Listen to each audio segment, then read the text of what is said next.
Hello అందరికీ welcome to my channel. ఈరోజు blog ఏంటో తెలుసా? చూసారా అక్కడ గోంగూర అయితే వేసింది, నేనైతే తెంపేశాను. మా తోటలో లేదు గోంగూర. చూడు ఎంత ఫ్రెష్గా ఉందో. దీన్ని అయితే నేను గోంగూర రైస్ అయితే చేస్తున్నాను. ఫస్ట్ అయితే వెల్లుల్లి ఆయిల్లో వేసేసి, వెల్లుల్లి కొంచెం ఫ్రై అయిన తర్వాత ఈ గోంగూరను అయితే వేసేసి మంచిగా అయితే ఫ్రై చేసేసుకోవాలి. మొత్తం గోంగూర మొత్తం మంచిగా ఫ్రై చేసేసుకొని కొంచెం చల్లారనిచ్చి మిక్సీ అయితే పట్టేసుకోవాలి.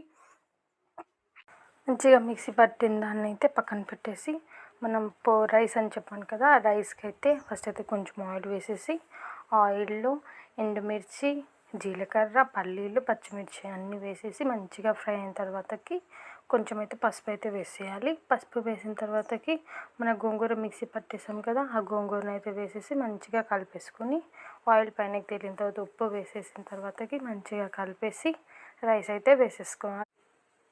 రైస్ వేసేసుకొని మంచిగా గోంగూరకు రైస్ పట్టేంత వరకు మంచిగా కలిపేసేసుకొని సర్వ్ చేసేయడమే. టిఫిన్లోకి, లంచ్లోకి దేంట్లోనే చాలా బాగుంటుంది రైస్ అయితే. చూడండి ఎంత బాగుందంటే, వేడివేడిగా తింటూ ఉంటే చాలా అంటే చాలా బాగుంది. మీరు ఎప్పుడైనా ఇలా ట్రై చేశారా? ఎప్పుడైనా తిని ఉంటారా? కామెంట్ చేయండి. నచ్చితే లైక్ చేయండి. Thank you for watching. నాకైతే చాలా బాగా నచ్చింది రైస్ అయితే. Thank you.